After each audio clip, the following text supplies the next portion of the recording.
Welcome to Interstellar Chats, everyone. This is Carlene Saelg, and I'm here with my beautiful cosmic friends and co-hosts, James Spurrier and Kristin Anderson. Hello, friends. Hello. Hi. Hello. We are talking about ghosts today. It is October, and it is the Halloween season. Not that that really matters for when ghosts tend to, appear in your life.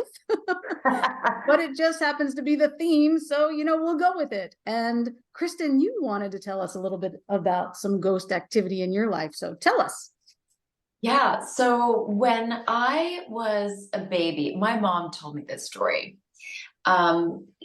She moved into the house that was behind her grandmother's house, behind her parents' house, sorry, and that was in Connecticut. And the Northeast is known for their ghosts, right? So anyway, I was a baby and she had come home and I was in the crib and her room was across the hall. So she said when she heard me crying, she came from her room and could see into my room, the crib, and there was a big white, like a whitish gray cloud mass by the crib. And she said she got so fear stricken that she was immobilized and she just stood there. And I always was like, wait, you didn't run and save me. You didn't save me, right? But now when I think about that white cloudy mass that people describe, that's a very high dimension of being, right? So I'm not sure that it was a malicious thing, but I think maybe she was so in shock that she just stood there and then never really talked about it or told anybody. But fast forward, I was talking to my parents last night about this.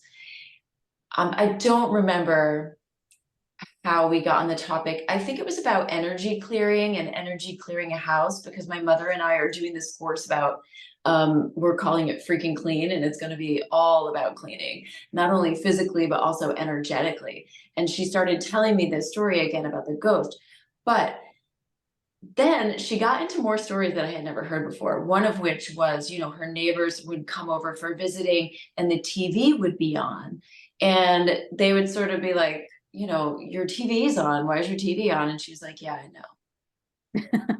And I was like, well, what do you mean, Mom? She's like, well, I didn't turn it on. It would just go on and off by itself.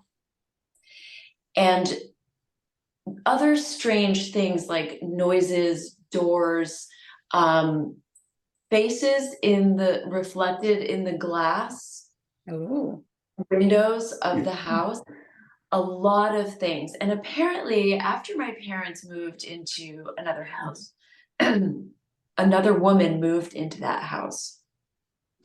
And the Warrens, you know about the Warrens?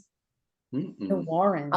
Lorraine Warren, and I forget her husband's name, but they were like the ghost hunters that worked clearing the Amityville house. Oh. And they have a few other very famous cases. And they opened a psychic research center in Connecticut. Anyway, the Warrens were called into this house because the woman who took it over after my parents, I forget her name, Jane or something, she literally ran out of the house and left all of everything there. Oh, wow. She just left and never came back. There was reported that somebody, and it might have been her, saw like a horse head on one of the beds. Oh, wow. And it just like leaking blood all over the bed. That reminds me of just like crazy ghost story, right? And this is the house that I grew up in. It's kind of interesting. Yes. So, and I only mentioned the Godfather movie because there is a scene in there with the horse head in the bed. So. Oh, really interesting. Yeah. Mm-hmm. Yes. I mean, I saw it so many years ago, but I don't remember everything about it. But I do remember that scene because I was like, oh, What's going Oh, on? what? Yeah, no, I don't remember that. I don't know anything about that, but I just always thought it was really interesting because, So I my can mom tell has you, my mom has this capability. I think that she is, starting to realize. and what's interesting too is even with my own mom and grandparents, very, very open to otherworldly happenings and experiences, but never wanting to talk about it, right? There's always hush hush. Don't talk about it, So I'm assuming that's how your mom was, which is why you're Yes, only hearing some of these stories now. yes, yes. Like more of the in-depth stories, they're coming out now. Mm-hmm. And that was never really, I mean, I've heard about the mass in front of my crib a lot. Mm-hmm. And that's the one story that I really heard of.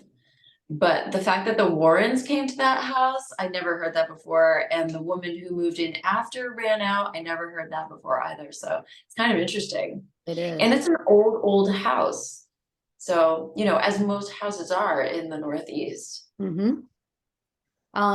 Just going by my own intuition and psychic hits on what you're talking about, the entity that was in front of your crib was not necessarily a ghost, meaning a shadowy figure that was of a biological earth form that passed over. It was more of an ET entity that was Yes. in your room, which was why probably whoever was it, your grandmother or your mother that was like stunned?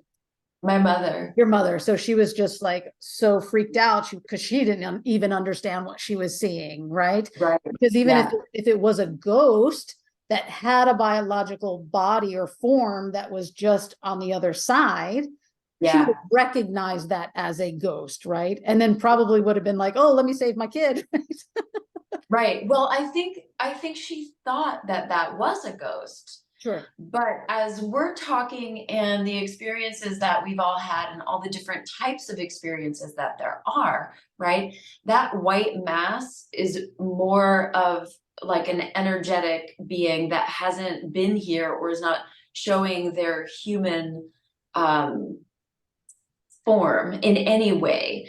There's when I was visited by the ghost in my girlfriend's house, it was a man. It was a black man. He was wearing a blue shirt. He had a green garbage can.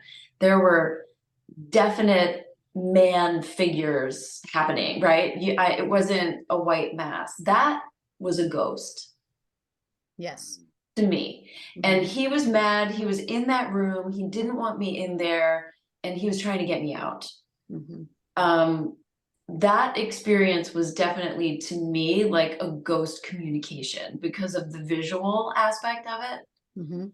But the white mass, I haven't seen that personally, but my mom saw that. I've seen it in other realms, like in the birth realm, and other times when I reached out and realized like I was a white mass, Mm-hmm. right?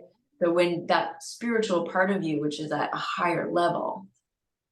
Is it possible that that white stuff that we're seeing is actually some sort of way that they travel?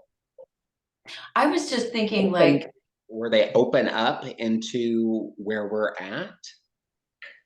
I've seen that personally, especially here lately. I'm not sure that what I'm seeing is a ghost per se, but I do feel like it was an entity of sort, and I feel like I see this white, like almost like a fog ish, and then I just feel the very very strong presence. here's something that's just coming to me right now. So, if we are all consciousness, ultimately, right? Our ultimate being is consciousness. And as we lower ourselves through the densities of matter, right, we collect form on the way down, right? So, by the time you get to us with this mass of physical density, we are all the way down, we're low. So as the energetic consciousness is coming down and it's collecting molecules, the first thing that we would probably see is a cloud. And then as it comes down, it would get more and more dense and more formed as it comes down, until you see like my garbage man, who, you know, tried to get me out of that room, and he definitely had a form. Right, so he would be at a lower density, closer to us, maybe just one level above us, where he doesn't have that dense physical matter, but he still has a form and a look and details, many details. He was a very specific person. Absolutely. James, you are muted. Okay, so Yeah, while we're waiting for him to come back on, I think that's exactly accurate, right? Because even if we think about, you know, just thinking about water and the different forms that water takes, right? When it's frozen Yeah. as ice, and when it's heated up and becomes vapor or steam, it's the same kind of thing. yes. So yeah, and I So think those white masses are definitely a higher vibration, like much higher than the ghosty formed ones that you could experience. So I've had this experience with that white stuff, but I definitely have felt on more than one occasion like this giant square was behind me, and it was part of that white mass, which makes me feel like it was some sort of technology. yeah, Travel, yes. there's Oh, definitely so much more technology that's being made visible and made accessible to us. So and recognizing it's geometry. something different, yes, for sure. Yeah, it's geometric technology for But sure. getting back to ghosts, I totally want to tell you about some ghost happenings when I was in college and just starting to come into my own, right? Because once you leave the family structure of being a kid and you're an adult now and you're on your own and having your own experiences and not having to conform to family structures and all that, you start to break out of your shell and become your own being, your own sovereign self again, right? And this is when a lot of my experiences as a multidimensional being and being able to see and hear and discern different things that are happening on different levels or densities, I guess, right? Different realms. All of this started to become aware to me and or in my immediate awareness, where I'm recognizing that things are not as they really seem, right? So when I was in college, just a lot of things started happening, and especially when I was in this one home. You know, when you're in college, you rent different houses almost by the semester, right? If you're not living in the dorms, it seems you're moving all the time. And I did spend about probably a full year in this one house. I'm not sure how I lasted because there was so much ghostly activity that freaked me out. Because again, it was my first experiences with ghosts kind of being meddlesome and letting themselves be known. And it was freaking me out without having any knowledge or training or support from anyone, even though family members, my mom especially, and my grandmother, having had these experiences, it was all hush hush. So, you know, you never really had those conversations with them in those times, right? So when I was in college, there was absolutely a woman and a dog ghost in my apartment. And this woman, she would freak me out all of the time because she would turn on, we didn't have a TV, or we might have had a TV, but I never watched it. But I did have a computer, and she would always turn the computer on and off. And of course, this was back when computers were just like, I am so feeling old at the second right now because we didn't even have the internet yet. We did have a computer where you could do your homework. I think you just blushed, Carlene. Oh my gosh. I believe it. I believe it. So, we didn't even have the internet or email, but we could absolutely use the computer and do programming and do our homework and, you know, type things up and make our papers or what have you. But the computer kept going on, and I would be like, I know the computer was off. So I would go back in. Now I was like in this small little kitchen, and there was a wall by the kitchen door where the computer was just outside of the kitchen, and it was just kind of a small little office type of area. So you couldn't necessarily walk completely past the entrance because obviously you'd hit the wall, right? And that's where the computer was. And I would constantly see this woman walking past and straight on through, but on her way, she would hit the computer on. She would turn that computer on, and I would be like, what is going on? I would go out there and be like, I know I saw something, and being all freaked out, turn the computer off, finish whatever I was doing in the kitchen. And this would just happen like several times. Finally, I just was like, I grabbed my backpack and I'm like, I am out of here. I'm so out of here.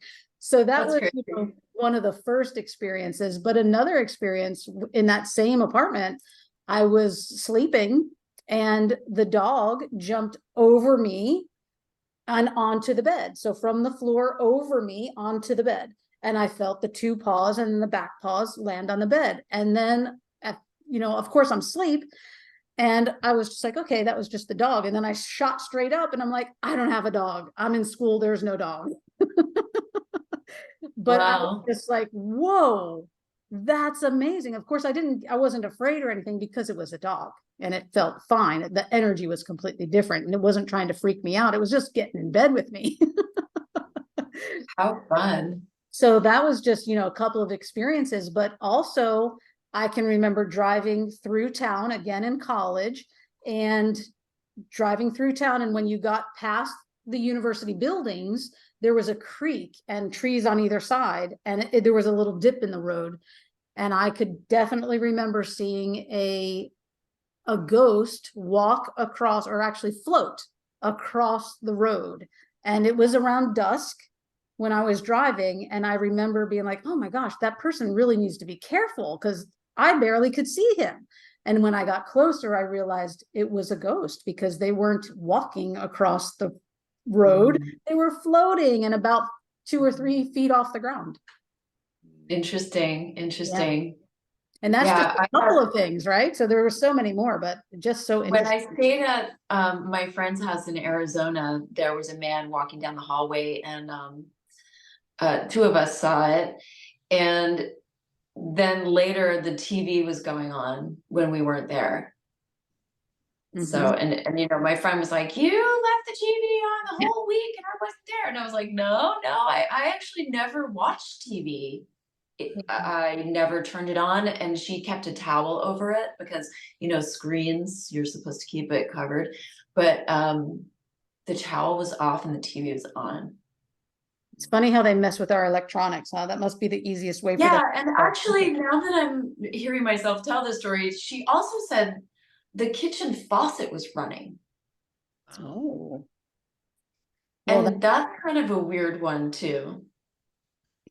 When I lived in LA, I had several ghost experiences, but I went to Otis Parsons art school, and in the dorm,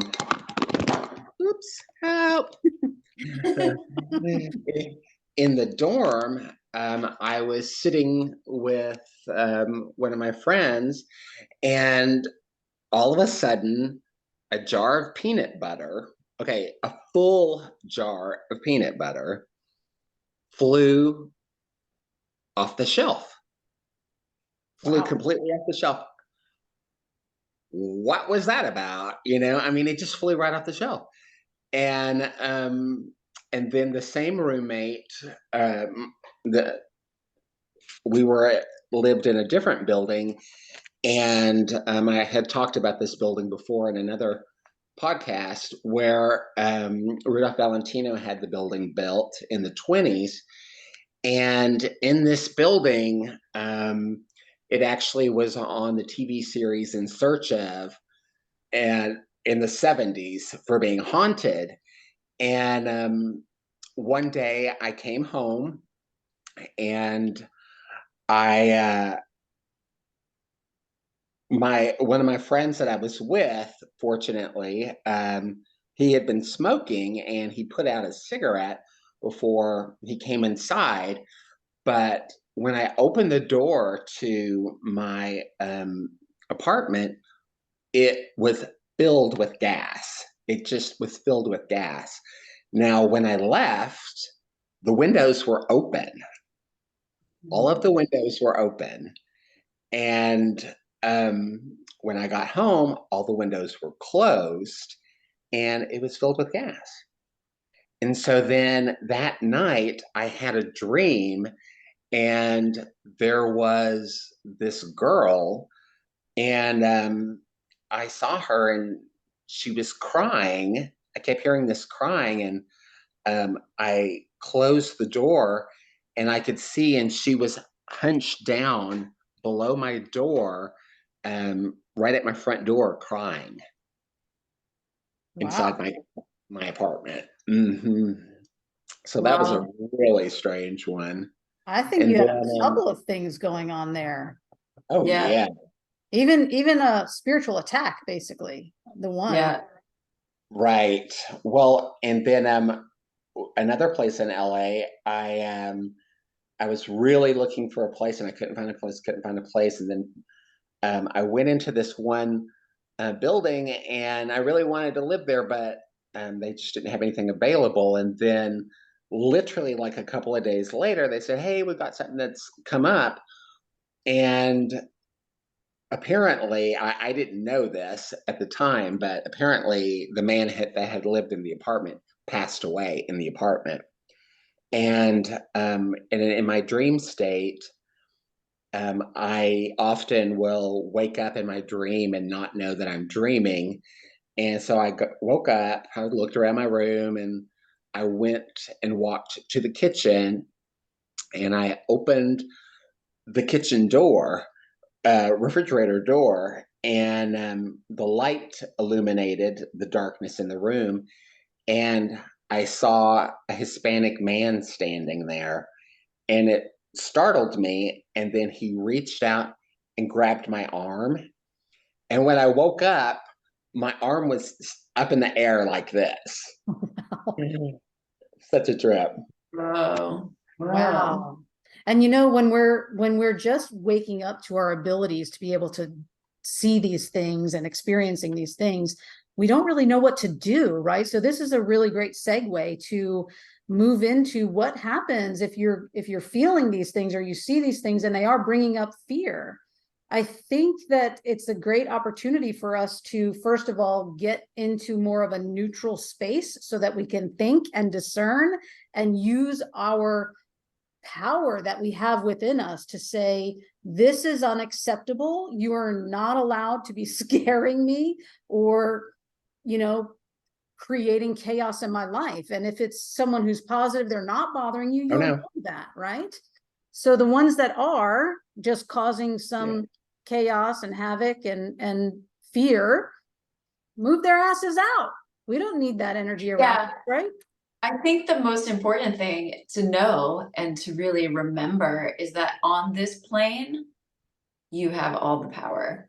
We have all the power. And that is such a great thing to say, Kristin, because we can, and this honestly just happened to me in the past couple of weeks. I've had a spiritual attack happen, and it was a matter of transmuting that energy coming at me with love, literally gathering up all of that negativity and literally putting it into a ball and taking it into my heart and transmuting it to love and sending it back out. I didn't keep it. I didn't hold it. I just used my power, right? My power that I have, that we all have, to transmute it into love, to a higher frequency, and put it back out into the world. So that creates flow, that keeps the energy moving. And when you can do that, you are not holding on to any fear or negativity coming to you, but you're just changing its vibration and sending it back out, and they cannot hurt you. They cannot. They can turn your TV on. I've been studying the law of one for a while, and recently I came across some information that they talked about as far as protection goes. And what you do is you just radiate love. That's You exactly radiate love, it. and you completely neutralize Yeah. whatever's happening towards you. That, and If that's it's in a like negative sense. perfect sense. That makes perfect sense. It does. And what I feel is really, really interesting as we come into more of our innate knowing, and when we become truly activated to our power and our experiences and being able to move within different realms of experience, this thing that I did where I transmuted this energy just came intuitively. No one told me to do that. I just did it. And I think that is what's happening across the board with people. We just know. There's no more of this control and programming and darkness that's weighing down on us. Even though there's chaotic behavior that's happening around us, we are still able to break through and use our brains and our hearts and our discernment and really be able to do what we already know to do. Right. And when I did that, I was able to protect myself and my family, and everything around me was in a much more calm state. Whereas before, it was absolutely whatever it was not good. And it was trying to take me down, and I was able to stop it. Nice. Yeah. So that what you did, taking the negative energy in and transmuting it in the heart space, is also known, and I don't know if you know this, as Tonglen meditation. Oh, I didn't. Tonglen. So, and according to one of the things I read, the Dalai Lama says that Tonglen meditation is the highest tantric practice that there is. And you're basically just, taking in negativity and emanating love. So, I mean, if you skip all that and you just go to emanate love. And if I back up a moment and tell you just exactly how I stopped some of the attack from happening, I sent out a huge blast of energy to kind of almost stop time, because it could have been, a tragic situation that was happening. And we can get into that in another episode, not here, but I was able to stop what was happening and move through that with, even though I was a bit freaked out, and something else within the hour happened, within 2 hours, really, because it was a full-on attack that didn't stop after that one thing. But it wasn't until later, when I was able to get home into my energetically calm and higher frequency state, that I then immediately knew I needed to get in the shower and I needed to get into my calm space and meditate. And when I did that, that was when I gathered up all the energy and took it into my heart and transmuted it and brought it back out. So I definitely was in a meditative state. So that again proves the point that I have no idea what Tonglen is, this meditation that the Dalai Lama does, but I obviously do know, because it's exactly what I did. Yes. And I, years ago, it had to do with my child. I had done something very similar. And I didn't know what I was doing. And I just went like this and I just pushed it out, and I didn't know what I was doing. And years later, many years later, I was like, oh, that has a name. And it's fun. It's fun that we're just remembering all of these things. We are. And as we go through these further activations that are happening, some of it is happening naturally, some of it is happening by galactic technology that's coming in. And if you want to know more about that, contact me. There's so many ways we can disseminate this information and things that are happening in our worlds that we would love to take you into, so that you can also upgrade your biology and just the way you meditate and alchemize things in your own world. There's so much happening, and we would love to talk with you further if you feel so inclined. I have a question for you, Carlene, since this episode is about ghosts and we kind of went down a little rabbit hole there. We did, right? Yeah. Do you think that your attack was a ghostly attack? I do not. Or was it a higher realm? I can 100% tell you that it had to do with a dark entity on the earthly realm, and it was directed specifically towards me. And that is a whole other situation and conversation for another time and space. But again, with the ghosts, So it was not a ghost. it was not a ghost. No, no. So That was a what dark. would you say is, do we have a couple more minutes? We do. We have a few minutes. Okay, good. What would be the difference between an earthly energy and a ghost? What's the difference between those? According to like what you're feeling. So I can only really tell you about my own experiences. And with this certain instance, it was very dark and it was very powerful. And I know with the many, many situations that I've had with ghostly entities that are of the human that have just passed over and, you know, and really just haven't moved on to the light, completely different the way they feel, the energy behind it, the nuisance or the real true negative intent and even violence behind some of those other darker entities. It is so much more powerful than just a ghost.